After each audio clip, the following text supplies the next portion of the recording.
Nuestro tema del pasado mes fue la doctrina de los avatares. Entendiendo por el término avatares aquellos intermediarios cósmicos que periódicamente y según las necesidades de la humanidad vienen al mundo a llevar su mensaje de paz, de amor y de armonía.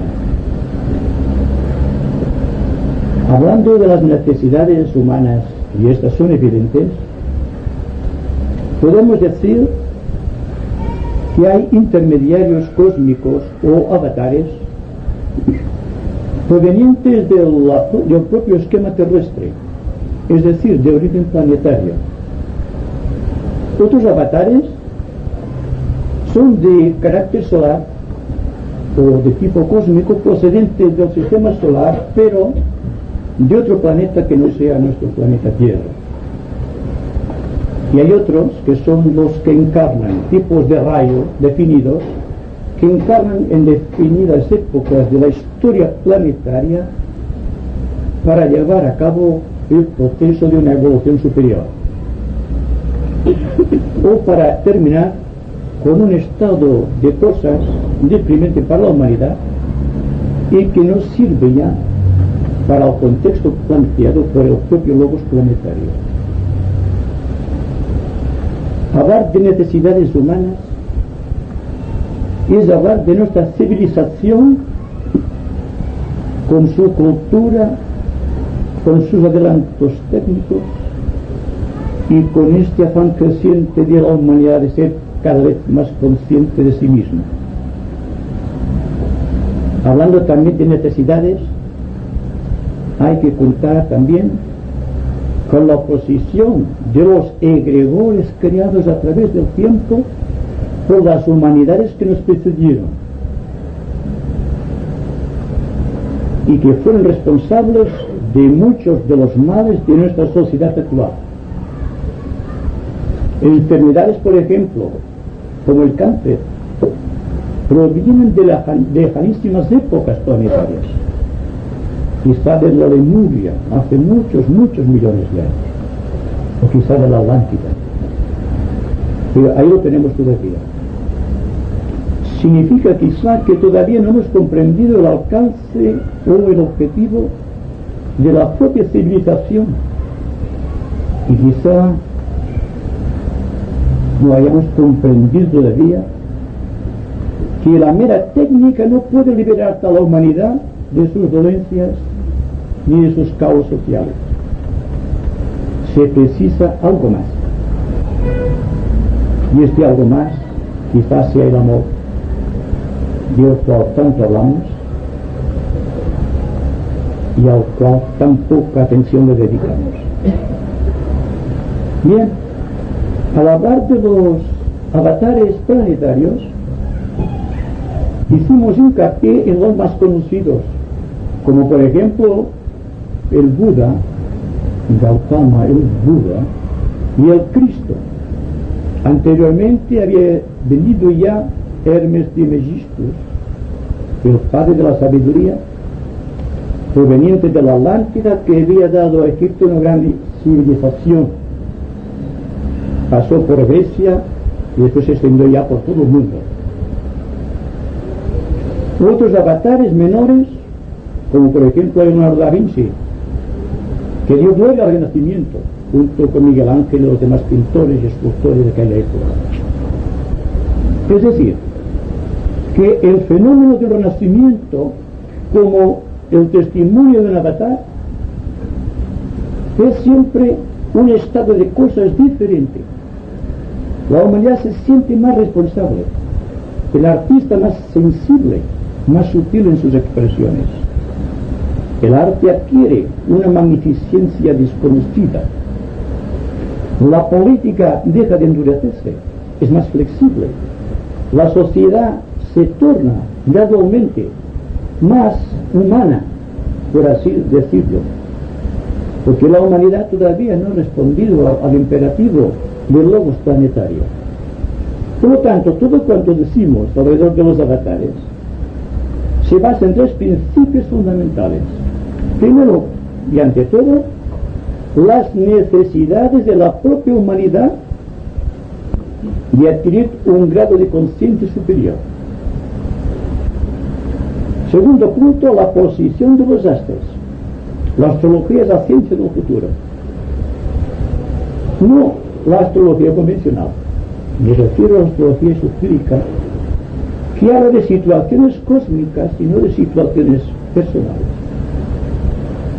Y finalmente existe como tercer punto, para que justifique la venida de un avatar, la propia justificación o la propia decisión del logo solar con respecto a un planeta de su sistema de mundos. Quedó inconcluso todavía uno de los dibujos, es decir, la exposición de uno de los dibujos del mes anterior, con respecto a dos grandes avatares que han continuado con la humanidad desde que llegaron aquí. Uno de ellos es el llamado Sanat Kumara, el Señor del Mundo.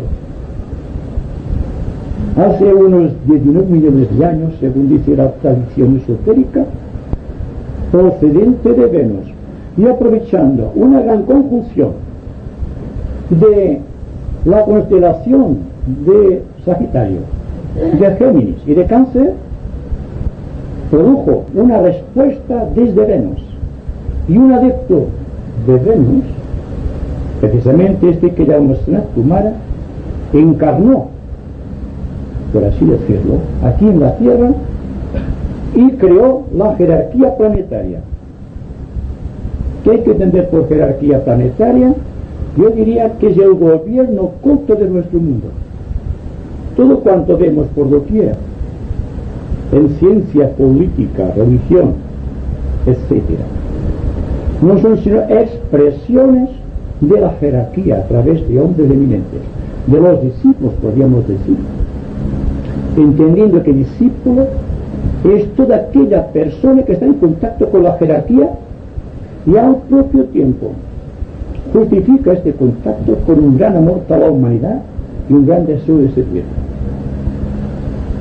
La conjunción de Sagitario, Géminis y Cáncer produjo la venida de este gran avatar, Sanat Kumara. Sanat Kumara continúa todavía con nosotros y, según se nos dice, no marchará del planeta hasta que el último de los hombres no haya alcanzado la liberación. Miren cómo está la situación planetaria, el ambiente social, para darse cuenta del tremendo sacrificio de un adepto, sabiendo que Venus está en la quinta ronda, está más adelantada que nuestro planeta. Las personas, nuestra humanidad está a la altura del adepto, y el reino animal casi puede decirse que está a la altura del hombre. Y sin embargo, aprovechando una posición celeste, aprovechando la necesidad humana, encarna en la tierra, y simultáneamente se produce otro efecto que es consecuente de la imposición de fuerza venusiana al penetrar en el esquema planetario de nuestra tierra. Es la venida de los ángeles solares. ¿Qué son los ángeles solares? Hace 19 millones de años aproximadamente también, y coincidiendo con la venida de Sanat Kumara, se crea una posición planetaria que, según los responsables del plan solar, son ideales para que el hombre pueda adquirir autoconciencia. En aquellas épocas lejanas, el hombre ha llevado a cabo su desarrollo físico, muy sensible más que a los sentidos físicos. Es gigantesco, tiene que luchar con los animales antediluvianos, tiene que ser una personalidad física completamente fuerte, aguerrida, siempre luchando con el medio ambiente y con los reinos inferiores que siempre le llevan ventaja. Esto le lleva siempre a estimular aquella pequeña chispa divina que lleva, que es la conciencia. Pero hay una diferencia entre conciencia y autoconciencia. Porque la conciencia, si la persona no se da cuenta de que es consciente, es como la persona que tiene un objeto de gran valor y no puede necesitarlo porque carece de datos acerca de aquella cosa. Pues bien, para provocar el estímulo de la autoconciencia, lo que podríamos llamar del alma individual, se produce también astrológicamente una posición celeste formidable, constituido por Júpiter en la cúspide del triángulo que ustedes verán aquí, por el Mercurio y por Venus. Esto produce una conmoción planetaria. El Señor del mundo había estimulado todos los reinos. Se nos dice que el reino mineral se hizo radioactivo. Por primera vez los elementos químicos fueron radioactivos, es decir, adquieren un campo magnético específico, que es la última avanzada del reino mineral en la Tierra, la radioactividad. El reino vegetal se hizo sensible. El verdor de la Tierra adquirió unos tonos magníficos y por primera vez surgieron flores en el reino vegetal y frutos sazonados para los hombres. Todo vino como consecuencia de Sanat Kumara. Pero en lo que respecta al reino humano, que es la consecuencia de la evolución en nuestra tierra del principio mental o manas, según se dice teosóficamente, provocado por el sacrificio de otras entidades, de otros avatares que también están con nosotros, que al igual que Sanat Kumara se comprometieron a estar con el ser humano hasta que éste alcanzara la liberación, la realización o el adaptado, o en casi cuando menos en la corriente y en la tercera iniciación. El hombre ya no puede volver hacia atrás. Bien, también vemos una posición, Júpiter, Mercurio y Venus, en esta conjunción magnética, producen una invocación cósmica. Y de Sirio, a través del quinto principio cósmico de la mente de Dios, vienen los ángeles solares, aquellos que hemos definido muchas veces en nuestras conversaciones como los Prometeos del cosmos, siendo Prometeo el héroe mitológico que asciende a las alturas para robarle a Júpiter del Olimpo la luz y la trae a los hombres. Es simbólico, pero la luz de la conciencia, la luz del entendimiento, es autoconciencia, es la capacidad que tiene el hombre de iluminar su acción. Y con esto queda descubierto el misterio de los ángeles solares. Pero dense cuenta de algo muy especial. Cada persona siente en su corazón un deseo intenso de descubrir la motivación psicológica de su vida. Y no hay persona inteligente que no se pregunte constantemente quién es, de dónde procede y cuál va a ser su destino. Pues bien, podemos decir de una manera muy simple y llana que el hombre proviene del cosmos, que es consciente del cosmos y que debe retornar al cosmos. Llevando con esto a la acción el testimonio de Sanat Kumara y de los ángeles solares. Dense cuenta que son figuras triangulares. El triángulo es el símbolo de la iniciación. En la cúspide del triángulo siempre hay el hierofante, el que inicia. A cada uno de los lados tenemos a los maestros que apadrinan al candidato a la iniciación. Y en el centro del proceso está siempre el candidato. Y es que la energía cósmica que viene a través del avatar, a través del hierofante, si convirgiera automáticamente los centros del iniciado, lo desintegrarían. Porque la fuerza cósmica debe ser regulada, como debe ser regulada también la electricidad a través de los transformadores para llegar aquí a nosotros. Pues bien, la figura geométrica de la iniciación la tenemos aquí. La podemos obtener en cualquier lugar del cosmos tomando como punto de referencia nuestra vida humana, que es un yo que se manifiesta a través de una mente, de una sensibilidad y de un cuerpo.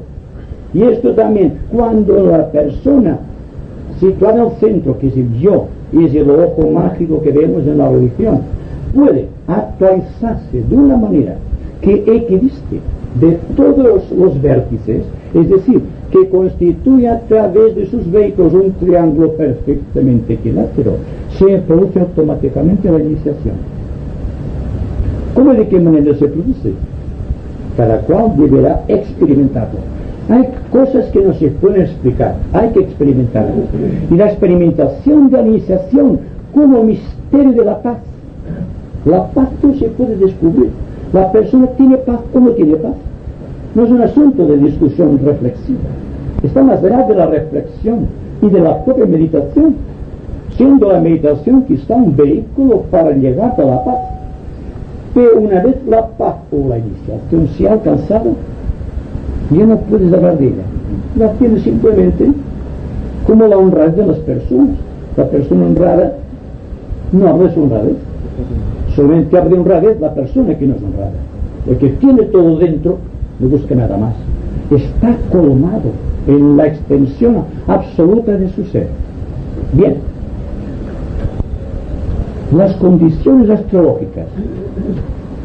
¿Por qué he dicho anteriormente que la astrología esotérica es la clave del futuro?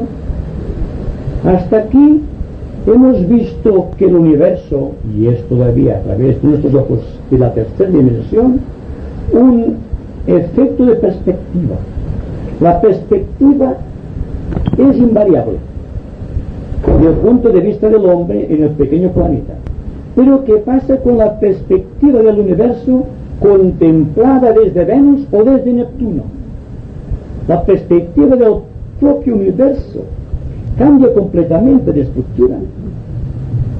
Las propias consideraciones tienen un significado diferente, porque hay una relación magnética entre la astrología esotérica y la geometría esotérica, la geometría simbólica, la geometría iniciática. Así que cualquier forma geométrica como la que vemos ahí tiene un significado desde el punto de vista esotérico. Diremos, sí, es una estrella de 5 puntas con un punto en el centro. Pero no podemos decir, por ejemplo, cuando hablamos de la jerarquía, que el punto puede ser Sanat Kumara y que todo cuanto está allí tiene su absoluta razón de ser. ¿Por qué se nos dice, por ejemplo, que Géminis, que marca toda nuestra raza aria, se manifiesta singularmente a través de esta figura de la estrella de 6 puntas?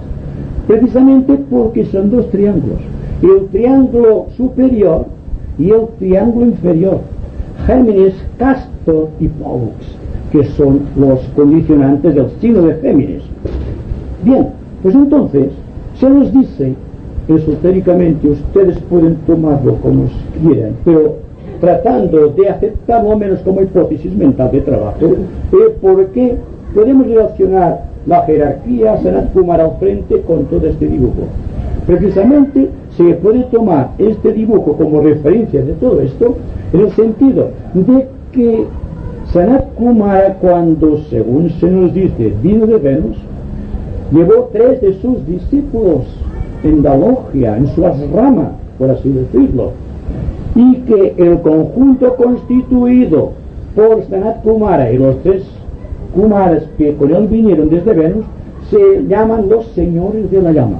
Y los señores de la llama son los que están constituyendo el triángulo superior, aquel que lleva el vértice hacia arriba.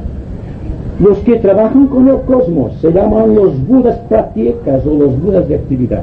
Pero ¿qué tenemos abajo? El triángulo de relación con la Tierra, constituido también por la jerarquía, constituido por la representación objetiva de aquellos 3 Kumaras, y son el Manu, el Cristo y el Mahashohan, el Señor de la raza, el Señor de la religión y el Señor de la civilización.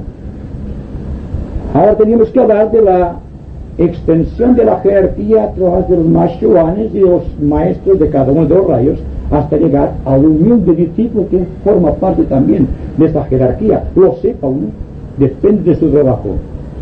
Pero en todo caso, en el sentido de los Shoanes, tenemos el misterio también de la estrella de 6 puntas con el punto en el centro. Teniendo en cuenta que nuestro universo es un universo de segundo rayo. Significa esto, hemos hablado mucho de los rayos y no hay que insistir sobre esto, que el segundo rayo es el rayo de amor-sabiduría. Es decir, que en este universo, por el solo hecho de amar intensamente, se puede llegar hasta la liberación. Se dice también que la iluminación constante de la mente puede llevar también a la liberación, significando todo esto un sentido de valores completamente nuevo, de acuerdo con el sentido teosófico dado hasta aquí, asignado a todo el estudio. Dense cuenta también entonces que si está el centro ocupado por el segundo rayo, tendremos en él al Shoan del segundo rayo, que es el maestro Kuthumi.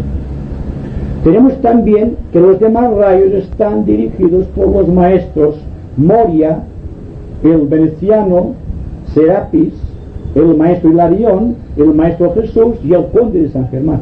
Pero también se nos dice esotéricamente que el maestro San Germán o el príncipe Rakowski, considerado así en la literatura teosófica, está ocupando hoy día el lugar o el cargo de Mashuan.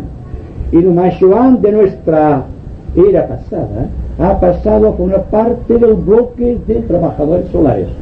Y todo cuanto tenemos aquí en estos momentos es la jerarquía completamente planetaria. Solamente quedan los 3 Kumaras que pertenecen a la cadena o al esquema de Venus. Y continúa progresando el trabajo a través de los llamados planetas sagrados. También se nos forma esta misma figura. Y esta figura no es una ilusión, es que es cósmica. Es que si ascendemos, si pudiésemos ascender, digo yo, remontarnos al cosmos y viésemos nuestro universo y el sentido de los rayos y el sentido de expresión del logo solar, veríamos asombrados que todos son figuras geométricas, lo mismo que la liberación, la iniciación. Si no hay figura geométrica, no hay energía, no hay evolución, porque Dios geometriza, como decía Platón, y Platón sabía lo que se decía, porque era un gran iniciado. Pues bien, de acuerdo con los planetas sagrados, tenemos por ejemplo que en el centro está ocupado por Júpiter, porque Júpiter es del segundo rayo. Tienen después el gran planeta fuerte, el Vulcano. Tenemos después Mercurio, Venus, Saturno, Urano y Neptuno. Naturalmente, nuestros planetas sagrados son, dentro del globo solar, los chakras en el ser humano. La implicación del ser humano o la analogía del ser humano siempre es idéntica a la de su creador, porque estamos unidos al creador por lazos de semejanza, y en eso están de acuerdo todas las religiones del mundo. Pero existe otra cosa particular. Yo le llamo los planos de incidencia cósmica. ¿Por qué son planos de incidencia cósmica? Precisamente cuando unos planetas determinados están en el mismo plano pero siguiendo la misma dirección, se anulan los unos a los otros. Eclipsa, es el eclipse que se realiza cuando están muchos planetas en el mismo plano y en la misma línea, no es agradable desde el punto de vista cósmico y casi que no se produce, porque entonces representaría un avanzado del mal cósmico. Pero afortunadamente se precisan formas geométricas cósmicas para llegar a los puntos de incidencia que podemos denominar cósmicas, precisamente porque en el espacio cósmico existe todo. Estamos bajo la salvaguarda de los grandes promotores cósmicos. No hay que tener miedo a lo que dicen las personas, ni creer tampoco en lo que dice el Apocalipsis. Nuestro planeta está salvaguardado por la jerarquía post-humana y, por si fuese poco, por las grandes analogías cósmicas, pues los logos, a través de sus respectivos universos, constituyen agrupaciones sociales, lo mismo que los seres humanos constituyen familias, porque hay que aplicar constantemente la ley hermética de analogía. Entonces, si la persona vive en sociedad, si la persona tiene una particularidad, una singularidad, también lo tienen los logos. Y la astrología esotérica tiene que contar de hoy en adelante con la psicología de los logos, no solamente la energía de los rayos, penetrar más adentro buscando el destino, el propósito creador que lleva a los logos a encarnar cíclicamente. Y los avatares están regidos por idénticas leyes y principios que los seres humanos. Dense cuenta, un triángulo, otro triángulo y un punto de incidencia, que este chico está percibiendo, ya se lo puede figurar, ¿eh?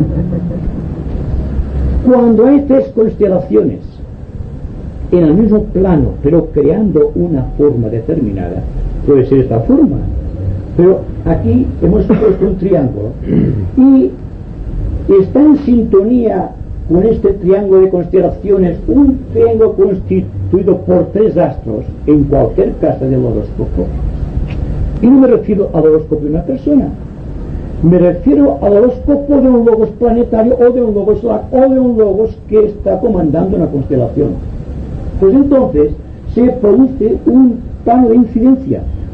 De acuerdo con la figura geométrica, se encuentra respuesta en los planos subsiguientes unas tres constelaciones, tres planetas y un punto de incidencia puede ser, por ejemplo, nuestra Tierra.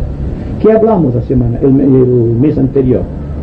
Que el hecho de que fuese hundida la Atlántida, con ser algo necesario, precisó de un cónclave secreto desde el propio corazón del logo solar para discutir si era necesario que fuese hundida la Atlántida.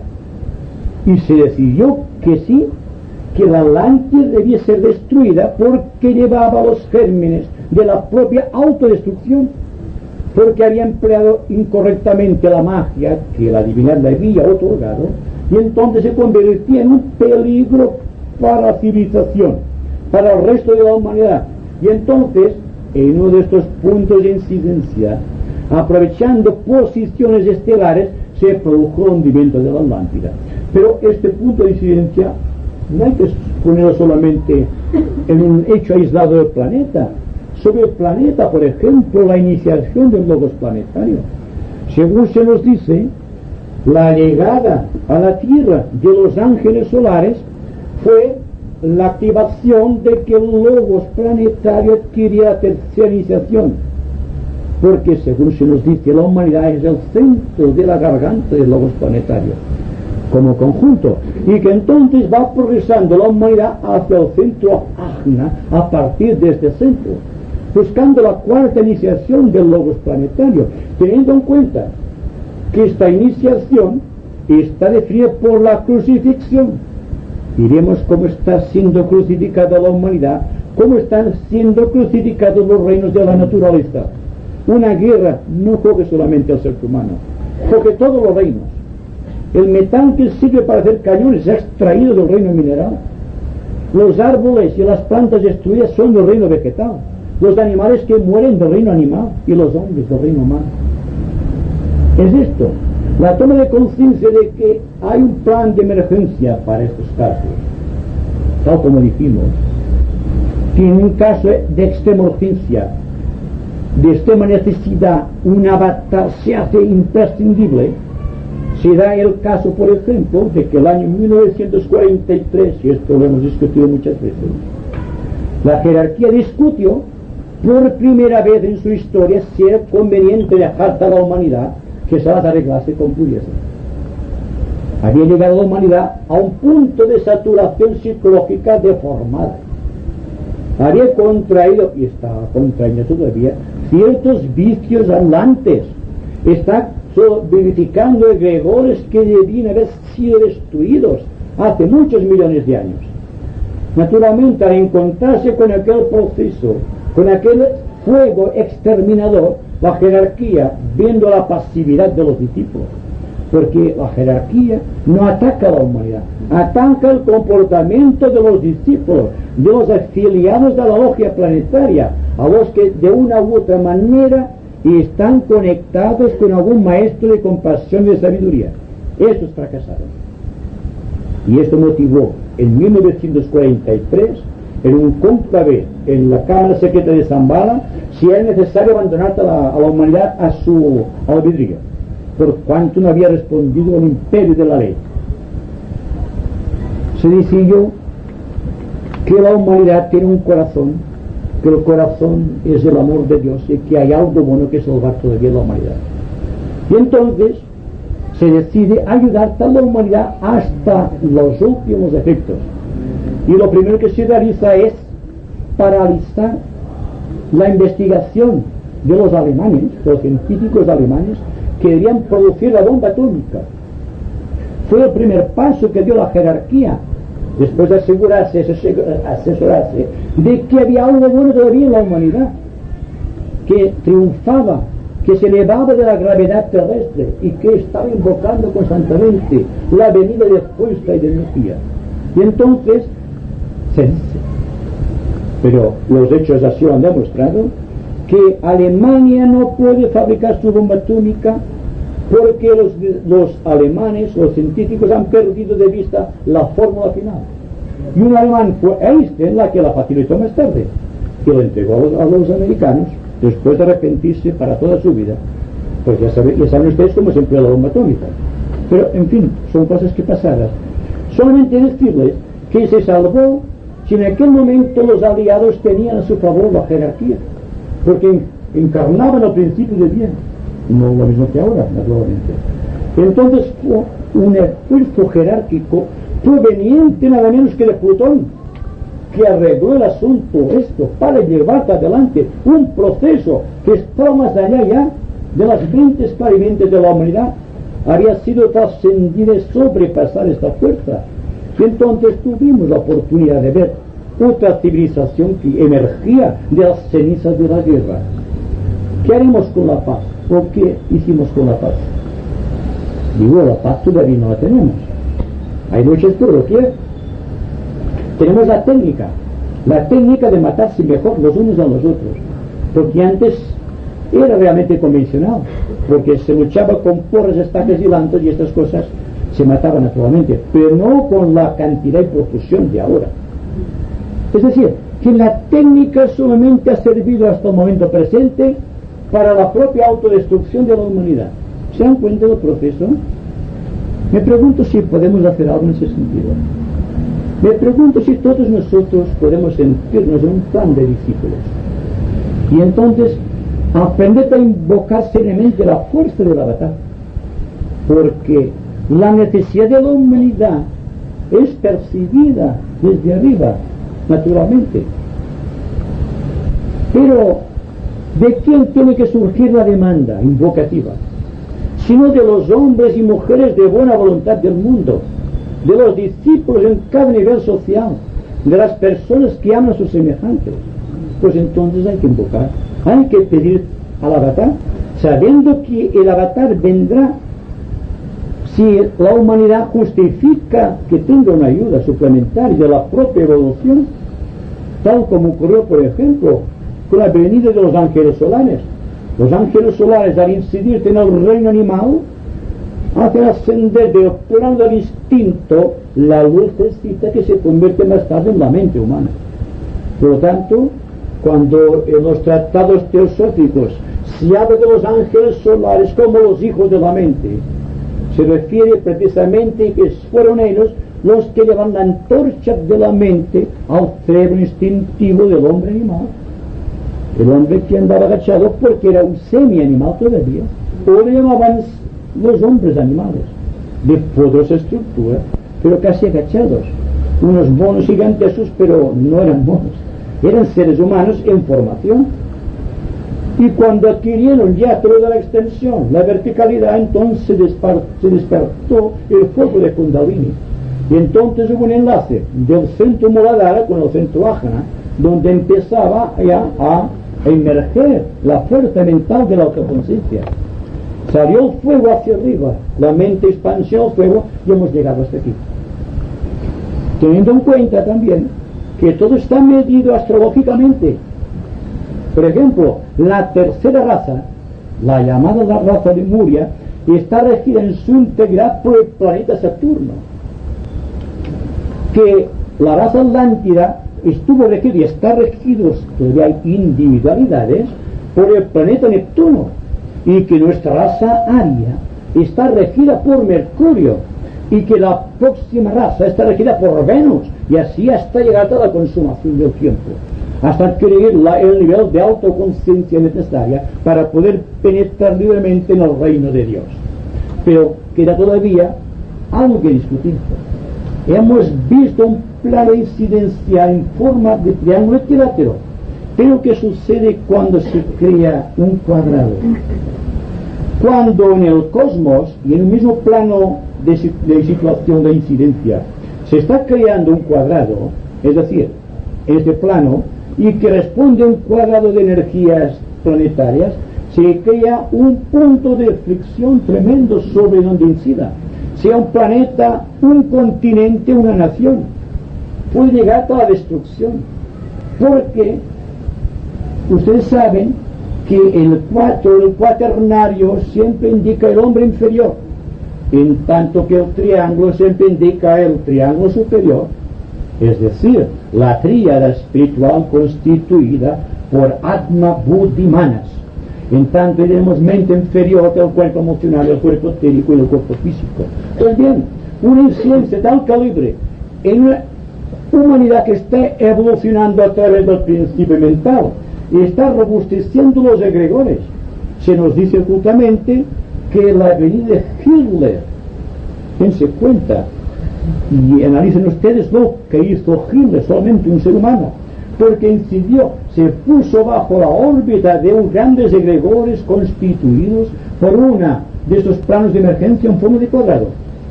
Y también saben ustedes que en astrología se tienen en cuenta las cuadraturas, los trígonos y los sextiles. Sextiles son los triángulos, desde luego. Es decir, ¿podemos vivir sin apelar al testimonio de la geometría o de la astrología? Es como vivir sin nervios y sin corazón, o sin una columna vertebral. Todo se desmorona. Hay que aplicar la simbología de todos los tiempos.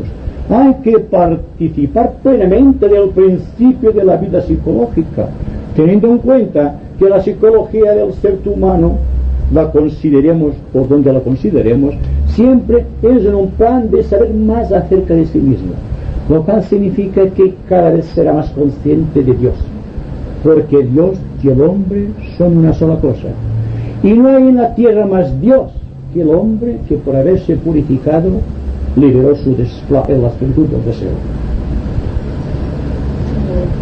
Sus palabras.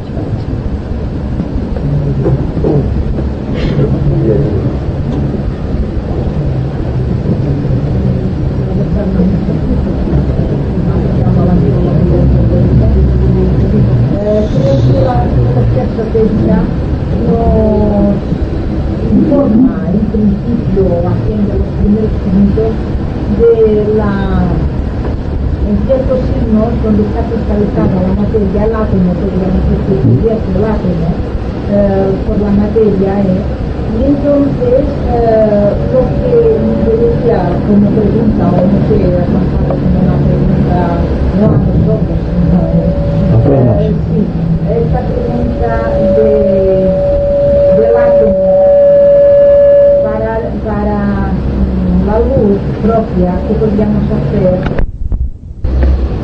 Sabemos esotéricamente que el cuerpo emocional está regido por el elemento agua, por el elemento líquido, y hay una relación entre el cuerpo emocional de los seres humanos y el plano astral. También sabemos que nuestro planeta tiene más agua que tierra, en la proporción de 3:1. Pues buscando la simbología geométrica, o aritmética, lo mismo, vemos que la humanidad en su conjunto es astral, es emocional, y que un sector de la humanidad está tratando de emerger de este cauce de agua, digamos, y ascender a las regiones del fuego creador de la mente. El problema está, como digo, en los egregores creados a través del tiempo. Pero ¿qué es un egregor? Desde el punto de vista esotérico o psicológico, cuando la persona o un grupo de personas o toda la humanidad está pensando en algo determinado, por la propia fuerza de cohesión de la mente, que es electricidad, está creando en el espacio una serie de egregores o formas mentales o formas astrales, depende del nivel, y que estas formas son los que obstruyen la visión de la luz.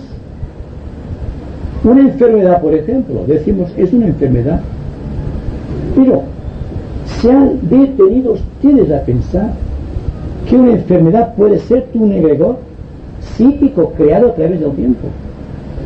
Y que estamos buscando la curación de las enfermedades en el nivel meramente físico, cuando sus causas son psíquicas. Y al decir la enfermedad, cualquier tipo de civilización que no esté de acuerdo con la ley. También podemos decir que hay egregores, hay formas mentales buenas y formas mentales que son malas. Ya tiene la misión de crear otra forma de egregores, otras formas mentales más sutiles, más espirituales, con más idealismo creador. Me pregunto si lo hacemos, y cada cual que se responda. Pero en todo caso, todo cuanto realiza el individuo por fuera se realiza por dentro del contexto celular, teniendo en cuenta de cada uno de los átomos que compone una célula tiene un punto de luz que hay que liberar, y que la liberación del último punto de luz celular que hay en el cuerpo humano se realiza en el momento místico de la cuarta iniciación, cuando, según se nos dice, queda destruido el cuerpo causal del iniciado y por primera vez se siente desvinculado de las redes quiméricas del espacio y del tiempo, y entonces queda convertido en un cuerpo de luz, como decía Pablo, el iniciado. Tenemos en cuenta que cuando decimos planetas sagrados, nos referimos a planetas dentro del sistema solar que lograron convertirse en luz y están, según se nos dice, reproduciendo sin deformación el aum cósmico o el aum del logos planetario. Bien, se trata entonces de aplicar correctamente lo que ya sabemos, pero no hacer del esoterismo solamente una cuestión de conocimiento. Cualquier intelectual, quizás sería decir mejor intelectualoide, puede aprender esoterismo, pero solamente puede aplicar esoterismo la persona de buena voluntad. ¿Es necesario conocimiento para amar? Bien, cuando tengamos amor tendremos conocimiento. Es decir, el hombre se cree que se libera o que sirve porque se libera, y no, se libera porque sirve. Es decir, estamos inmersos en algo que es una incógnita, pero al propio tiempo todos lo sabemos. Nos preguntamos constantemente por los motivos subyacentes en una situación social, la que estamos viviendo actualmente, pero nunca nos preguntamos la parte que nosotros hemos dedicado a la creación de ese estado social. Nos quejamos de los malos gobiernos, y esto lo hacemos siempre, pero nos miramos como buenos ciudadanos para justificar un buen gobierno. Bien, entonces es un egregor que hemos creado a través del tiempo. Lo mismo una figura legendaria como la del propio Cristo. Y no hay ninguna religión que no tenga una idea más o menos falseada o más o menos acertada de Cristo. ¿Es verdad esto? Solamente conocemos todavía el egregor de Cristo. Su vida está ausente de vida para nosotros. Y en las religiones organizadas todavía se adora al hombre crucificado en la cruz, no a Cristo. Cuidado. Bien, hay un tema de reflexión que debe ser total. Estamos inmersos en un mundo de necesidades. Sabemos que hay respuesta cósmica. Solamente hay que atraer al avatar por el misterio implícito de invocación. Entonces debemos potenciar nuestra mente en el sentido creador, dejar de ser meras copias del ambiente, meros reproductores de formas. Me pregunto si podemos crear formas sin crear imitación. Y a esto lo llaman potenciar nuestra mente, porque si no tenemos una mente muy potente no podemos invocar fuerza del avatar, sea cual sea el avatar. No importa en este caso. Vemos necesidades y hay peligros en la vida social, y hay agresividad y hay odio por doquier, y hay que dejarte el odio para los demás y sentir paz en el corazón y amor para los demás también. Tiene comprensión y aplicar la primera de las reglas que hacen posible la venida de un avatar, y es la compasión. Si no hay compasión en el corazón del ser humano, no puede haber respuesta de un avatar. Por grande que sea la necesidad y por óptima que sea una oposición celeste. Se nos dice esotéricamente que los astros inclinan pero no obligan. Me temo que sea solamente una manera de escapar del problema social. Todos sabemos que podemos triunfar, que la conciencia del hombre está por encima de las cosas, y que la astrología esotérica no estudia simplemente los hechos que suceden en la vida personal de cualquier individuo, busca los recovecos más profundos de su vida, busca su corazón, y hurgando su corazón encuentra que realmente hay algo deseable, algo por lo cual vale la pena esforzarse. Y aquello que todos buscamos, la paz, es el principio del ser, y el principio del ser nos depara la paz, y la paz es el método de contacto con los avatares.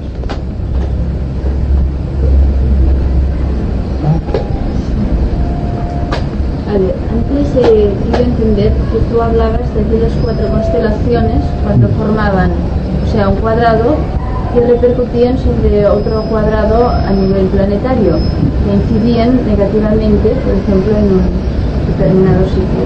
Entonces yo no sé por qué estoy, por medio de la analogía, pensando que recuerdo que alguna vez tú has citado que la iniciación, cuando es negativa, puede llegar hasta un 3er grado, una tercera iniciación, pero después ya no se permite este paso.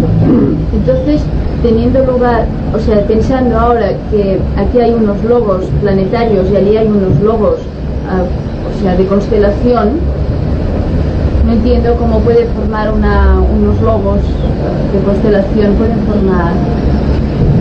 La forma geométrica, No sé si como digo antes, será la base de la astrología del futuro. Cuando enseñamos esta forma, esto que vemos aquí sería en todo caso, estoy viendo una proyección horizontal.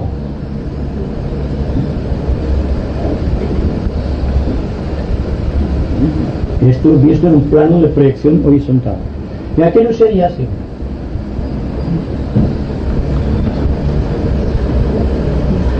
Son planos en ciencia cósmica, pero, perdón, es un cuadrado, es buscando la analogía de la forma, la analogía de la forma en una proyección horizontal. Y el hecho de que exista una analogía cósmica es porque este triángulo de energías celestes está bajo la acción de 3 constelaciones, No digo que se produzca ahora mismo, pero se producen en el cosmos estas formas. Y cuando se produce una forma geométrica con unas 6 puntas, es que un logos planetario está recibiendo la 6ª emisión cósmica. Cuando hay una estrella de 7 puntas, coincidiendo exactamente con 7 constelaciones y con 7 galaxias, se constituye la 7ª iniciación de un logos solar. Dense cuenta el proceso. Y naturalmente, ¿qué conocemos de estas cosas? Conocemos la pequeña vida que se mueve en los 3 mundos, oprimidos por la acción incorrecta y por la mala utilización de las palabras y de los hechos. Entonces, muchas cosas deben quedar forzosamente en la subconsciencia para una posterior indagación. Lo que no se comprenda de momento vendrá si hay atención. Cuando hablamos de planos de incidencia, no me refiero solamente a estas 3 pobres formas, si son la base de nuestro universo, pero hay formas maravillosas, llevando miles de galaxias, constituyendo formas geométricas, que coinciden exactamente con otras formas. Por ejemplo, una constelación determinada, constituida por muchos cuadrados, llevará un día la destrucción o muerte de nuestro universo, y será a 30 grados de Capricornio. Cuando llegue esa constelación aquí, el universo se extinguirá sin necesidad de una explosión, se fundirá en el éter, porque el universo está constituido del éter, y la muerte aparente de este universo en el cual vivimos, nos movemos y tenemos el ser, es solamente la entrada en el devacán del logos, en el gran pralaya, como textualmente se dice en los aspectos esotéricos más profundos. Entonces, démonos cuenta que presentamos una serie de dibujos sin ánimos de atraer la atención exagerada, porque son solamente el principio de una nueva técnica. La técnica de la astrología del futuro será eminentemente geométrica y matemática. Y se nos dice que en las ramas de la jerarquía de todos los rayos se están dando clases de astrología esotérica, porque la astrología esotérica es la clave del futuro de la humanidad. Digo esotérica, no una máquina nefasta de hacer dinero, como sucede actualmente.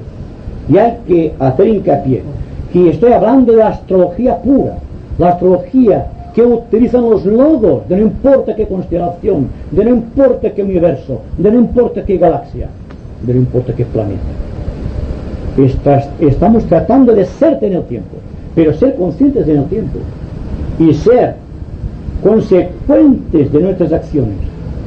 En el momento que nuestra acción sea consecuente y veamos la proyección de la vida en forma geométrica, nos daremos cuenta del por qué la jerarquía insiste actualmente en que los discípulos aprendan astrología esotérica, lo cual significa que tendrán que integrar sus vehículos primero.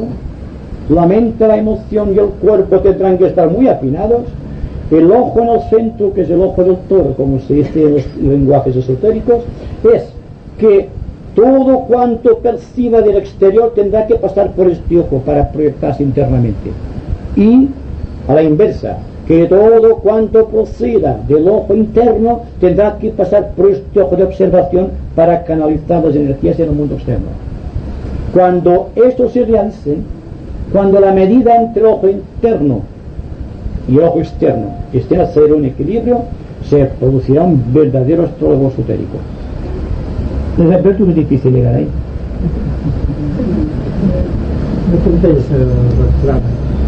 La Marisa no t'entens. No sé si he pogut explicar. A ver, explícame a ver si me explico. Tú hablabas que esto es una incidencia negativa, ¿no? El cuadrado. Entonces yo me pregunto si junto con la otra vez que o sea, hablabas de iniciaciones humanas, Sí. y que no se dejaba al mago negro pasar de una tercera iniciación.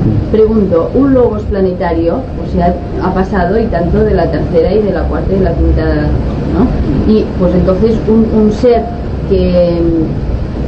que su cuerpo es una galaxia todavía ha pasado más, y me pregunto, ¿cómo puede ser que una galaxia sea negativa? No sé ¿Por si qué lo no? entiendo. ¿Por qué no? Sí.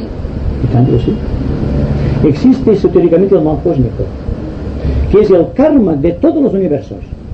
Y de la misma manera que el hombre crea egregores cósmicos, egregores personales en su medio ambiente, los logos crean egregores. Ya es para motivar el hecho de que exista una galaxia, exista un universo, exista un planeta, es que hay karma. Porque cuando hay karma está el devacana, el logo, está reposando.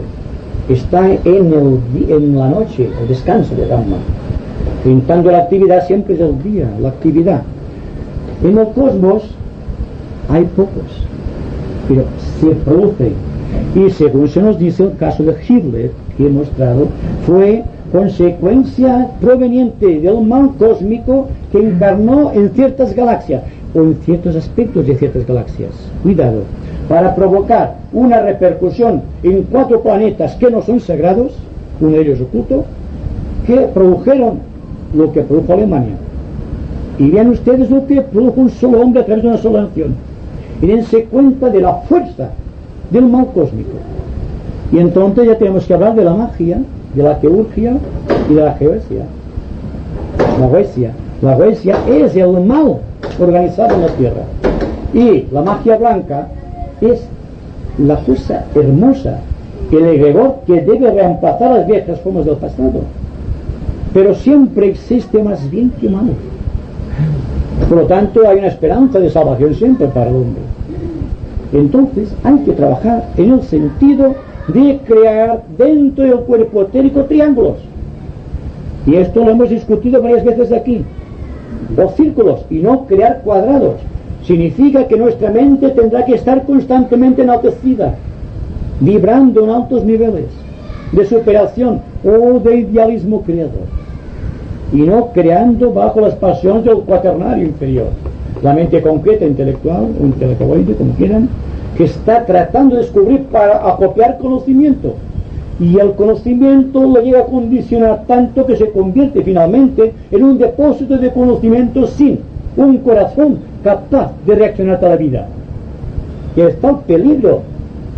Y cualquier persona de nosotros que somos buenas personas y estamos practicando inconscientemente a veces la magia negra a través de la mente, un pensamiento de odio o de destrucción crea un egregor, es decir, el estímulo para que el egregor correspondiente crezca en tamaño y proporción. Y en radioactividad, si podemos emplear ese término científico, digo que las conversaciones esotéricas, si no tienen un punto de partida muy limpio, mejor sería no darlas. Hay que buscar la limpidez en todo proceso. La magnitud mental, la proporción, más allá de la mente. Y cuesta mucho pensar más allá de la mente, porque estamos limitados por los sentidos, por las sensaciones y por todo lo demás. Y estamos viviendo en un mundo en donde existen egregores que vienen participando de nuestra vida social desde el principio de los tiempos, desde Lemuria, a través de la Atlántida y las primeras subrazas de nuestra raza aria.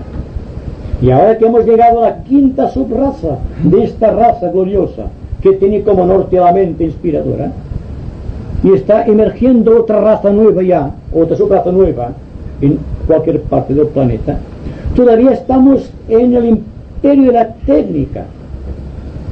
Significa que amamos más el confort, la comodidad, el estímulo de las sensaciones que el estímulo creador. Y cada vez somos más copiadores, más instintivos y más egoístas. Y ahí está el mundo como está. ¿Cómo se definiría lo bueno y lo malo geométricamente? Suponga que un triángulo invertido, ¿me siente muy bien? En el símbolo de Castor y Pollux en el signo de Géminis, tenemos la explicación. Hay un triángulo que tira hacia arriba, buscando la divinidad. Hablando en el sentido humano, está buscando el centro Sahasrara, el centro de la cúspide de la cabeza. Hay otro vértice hacia abajo, no hablo de la jerarquía, hablo del ser humano. Esta forma pecado al hombre, claro. Hay otro triángulo que está buscando la base de la columna vertebral, hacia abajo. Entonces, en el centro está el yo. El yo está crucificado entre Castor y Pollux. Castor buscando la liberación espiritual y Pollux buscando la sensación material. Imagina los triángulos. Uno emergiendo hacia arriba y otro hacia abajo. Y si no, también hay la forma geométrica. No sé si va muy mal, pero se dan cuenta cuál es la forma. El hombre es celestial, pero si usted invierte la figura, verá que aquí son las dos asas del demonio. Es una forma geométrica. Los magos negros tienen esta estrella al revés, como la esvástica de Hitler y la esvástica de los sacerdotes hablantes. Es muy difícil de precisar, pero son figuras geométricas. Y aprovechamos la ocasión de que estamos bajo el signo de Géminis para hablar de Géminis.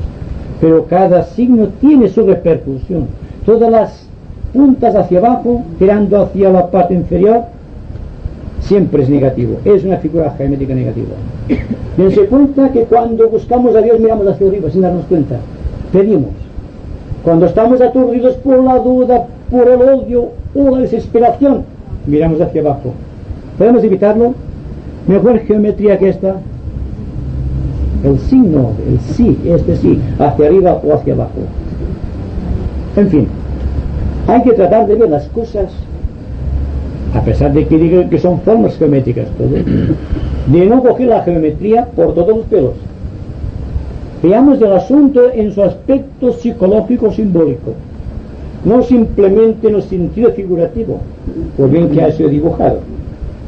Es algo que está más allá de las capacidades del intelecto, el intelecto actual, el intelecto que solamente trata de apropiarse conocimientos para crecer.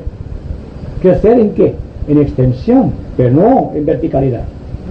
Es decir, que otra forma geométrica para demostrar lo mismo es esta,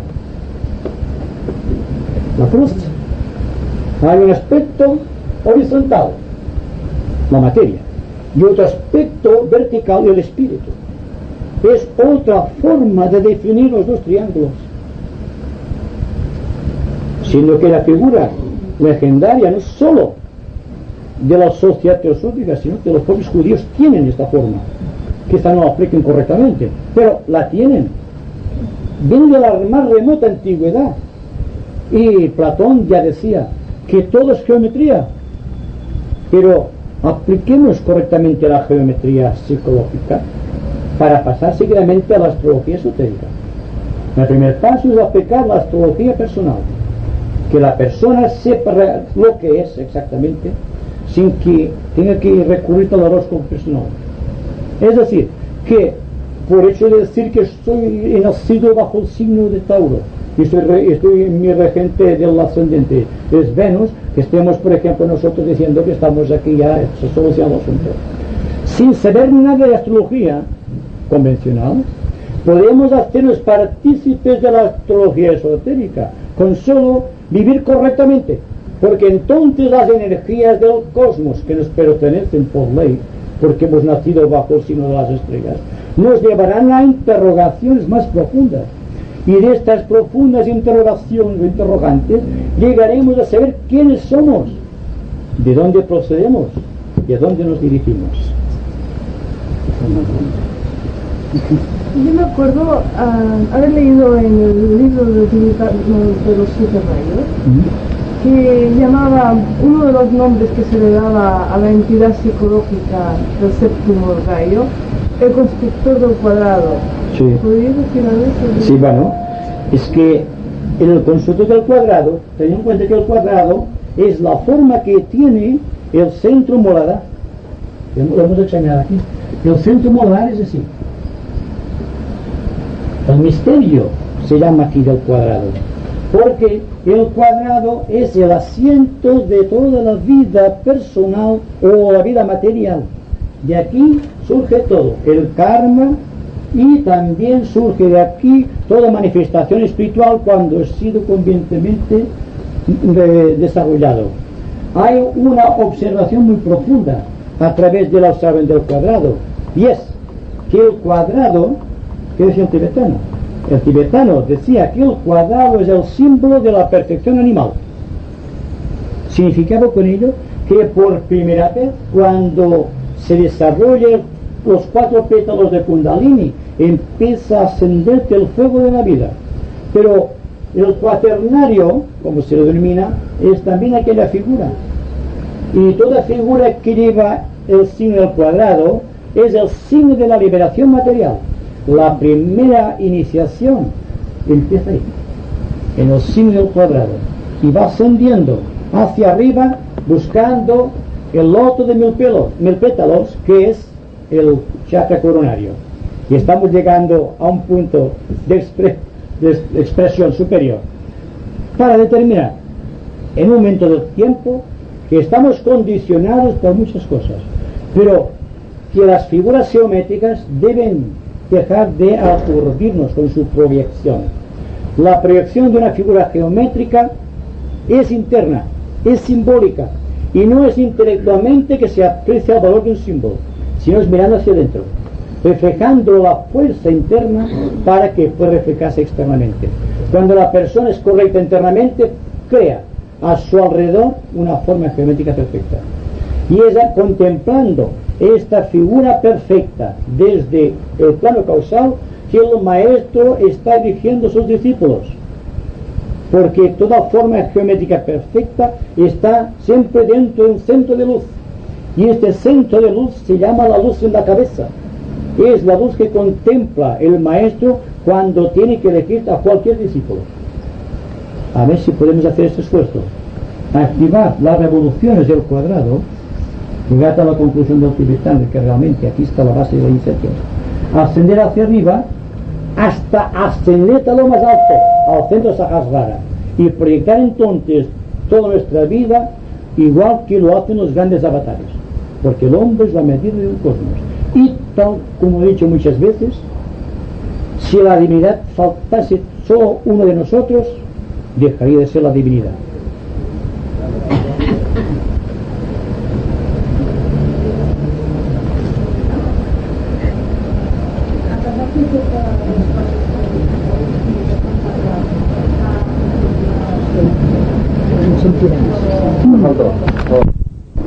El yo perdura constantemente en el tiempo, es eterno el yo, por lo tanto no puede morir. Exacto. Lo espiritual siempre debe caminar hacia un sentido. Exactamente.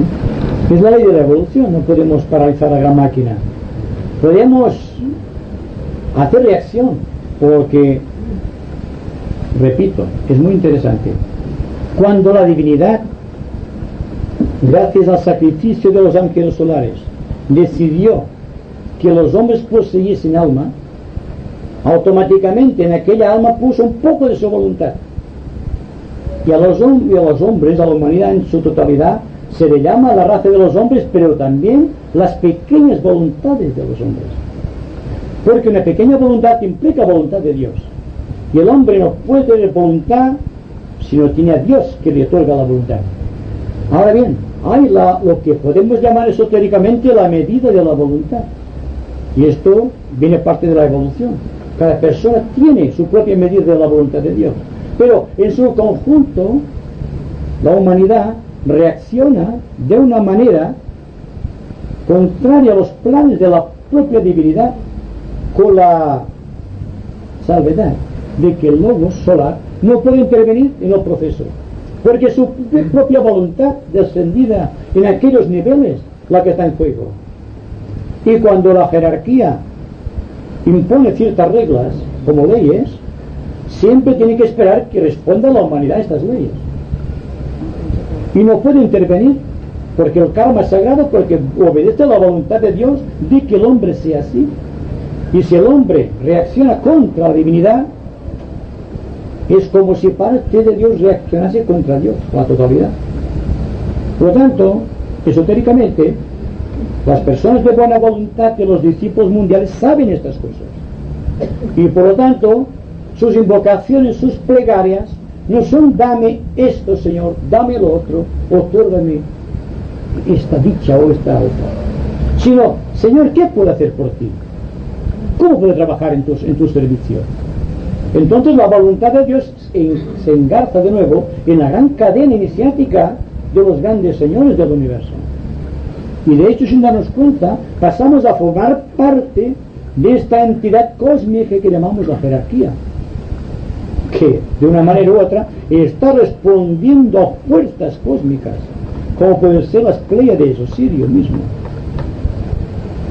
Y otra cosa también que había olvidado, hablamos de esto, pero es que hay un hecho actual que obedece a esta proyección, a este plano de incidencia, y es que el avatar que vendrá en la nueva era, si el hombre se hace acreedor o merece esta distinción, está constituido por tres grandes seres que esotéricamente responden al nombre de espíritu de la paz, al avatar de síntesis, al señor Buda. El Buda es el gran intermediario cósmico entre Shambhala y el cosmos, entre Shambhala y la jerarquía. Y aquí tenemos a Cristo, un avatar. Cristo, cuidado, no es el nombre histórico, es el nombre de un estado de conciencia crística. No me refiero a un hombre, me refiero a un estado de conciencia cósmico. Por lo tanto, la entidad avatar, que está bajo la vocación, bajo la dirección o bajo la protección del espíritu de la paz, del avatar de síntesis y de Buda, es el que está preparándose porque lleva fuerza de las Pléyades, de la Osa Mayor y de la estrella Sirio, y está proyectándose en nuestra tierra, y está llevando luz, amor y poder a la humanidad, porque ese señor, al avatar de síntesis, se le llama Señor de la Voluntad, y está relacionado con el centro místico de Shambhala. A este gran espíritu de la paz está en relación con la jerarquía, y Buda está en relación con la humanidad, y están aquí presentes Shambhala como lugar secreto en el planeta, como la jerarquía lugar secreto, y como la humanidad, que no es secreto, estamos aquí todos, somos parte de la humanidad. Entonces todo cuanto hemos dicho a través de los avatares está ocurriendo precisamente aquí y ahora, no antes y después, ahora, aquí. Si nos damos cuenta de que pasa esto aquí y que pasa constantemente donde estemos nosotros, la condición psicológica del ser humano tiene que variar forzosamente. Estamos llegando ya a un punto de síntesis, a un centro mega, donde todas las aspiraciones de la humanidad están convirtiendo, lo menos las de la humanidad avanzada, sin afán peyorativo para la masa social que integra esta humanidad. Estamos viviendo un mundo de grandes satisfacciones internas, no nos damos cuenta. Estamos aseteados por muchas energías, por muchas formas geométricas, simbólicas, y estamos tratando de ser, de autoconocernos y de realizar. Bien, lo tenemos todo a nuestra disposición, solamente falta que hagamos así y cojamos aquello que nos pertenece y contribuyamos con nuestro esfuerzo a la erección de un otro mundo social, más avanzado, más lleno de amor y de simpatía entre unos y otros, que desterremos para siempre de la tierra el egoísmo y la agresividad, este mal social.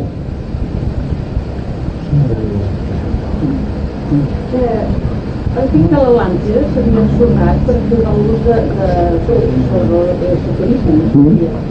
Doncs ara tinc entès que és la part de la Terra que està més pura i més neta, no? Està entre les dues aigües, clar. No, però l'espai, l'ambient, aquí hi ha alguna cosa, no? Vol dir alguna cosa, no? La raza está avanzando en su totalidad. Significa que los errores del pasado pueden ser corregidos en el presente. Lo que pasa es que perpetuamos los males de la raza. Estamos más interesados en crecer espiritualmente que en redimir toda la humanidad que nos rodea. Y no es así como se destruyen los egregores formados a través del tiempo. Es decir, todo el mundo está creciendo en intensidad evocativa. Lo que pasa que es un núcleo muy pequeño de seres humanos los que ardientemente buscan el Creador. Por lo tanto, hay dificultades para crear una forma mental capaz de destruir muchos de los egregores creados precisamente en el tiempo de la Atlántida. Se dice que muchos de los atlantes están expiando entre nosotros el mal que hicieron. Y sin afán peyorativo, cuidado. Nunca tengo este afán cuando estoy hablando. Hay personas altamente psíquicas que todavía están reproduciendo los mismos vicios atlantes. Y desde el punto de vista de la jerarquía es un problema social que impide que muchos egregores creados en el pasado puedan ser destruidos. Otro toque de atención y un desafío a una conciencia investigadora del discípulo.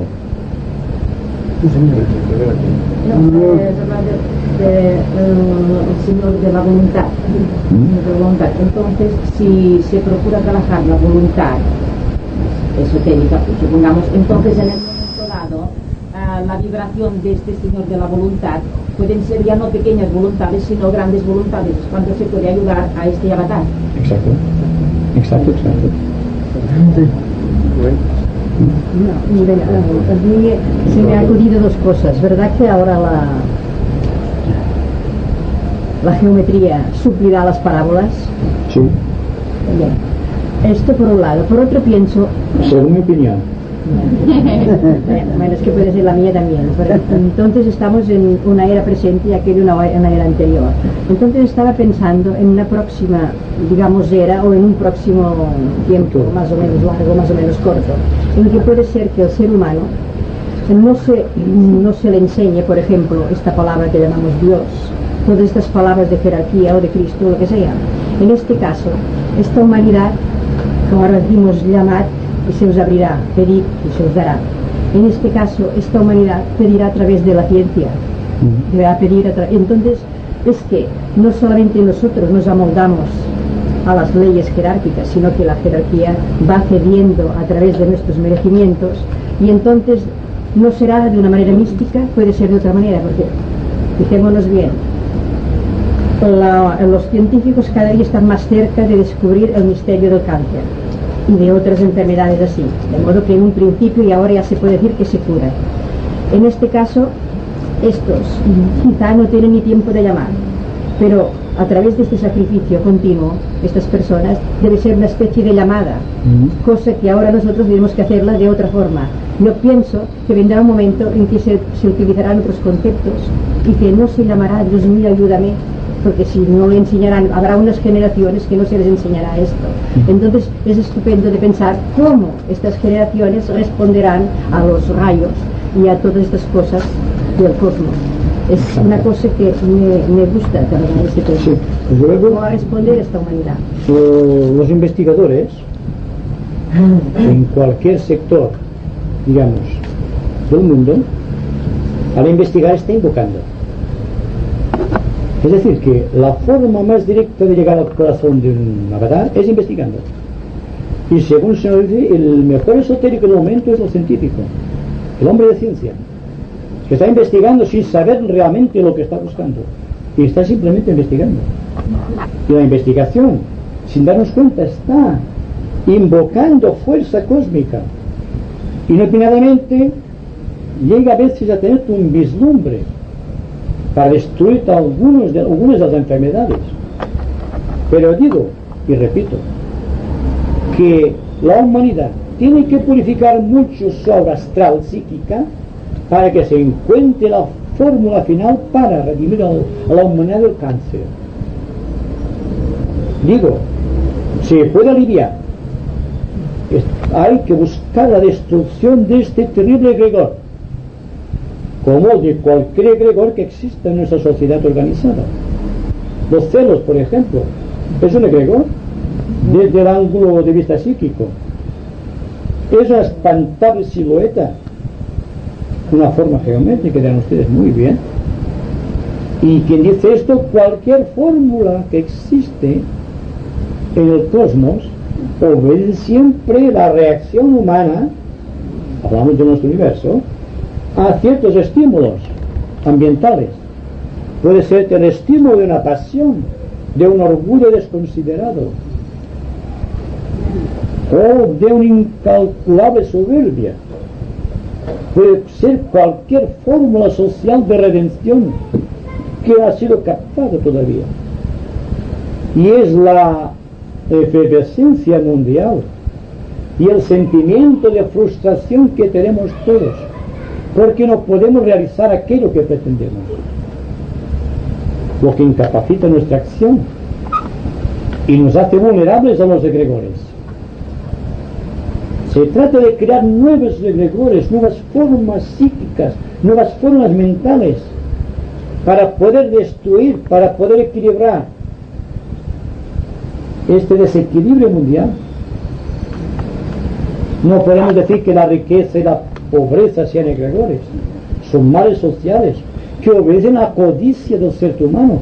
La codicia sí que es un egregor, creado a través del tiempo, sustentado por todos nosotros.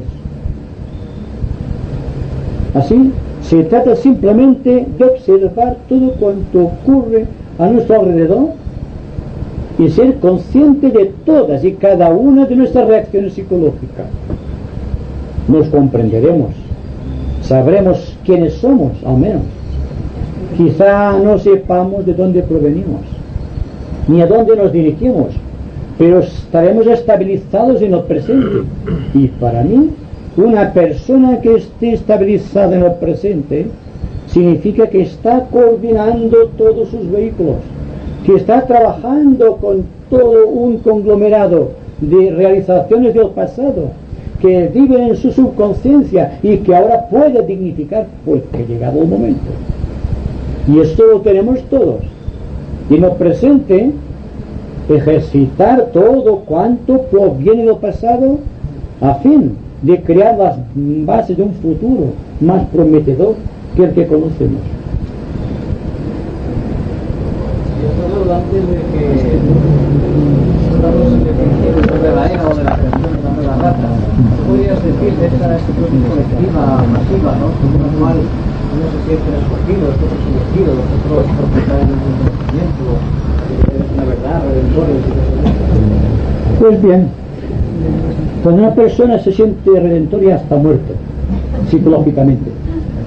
La persona, como digo, debe ser un investigador. Investigar en todos los cauces, buscando la verdad constantemente.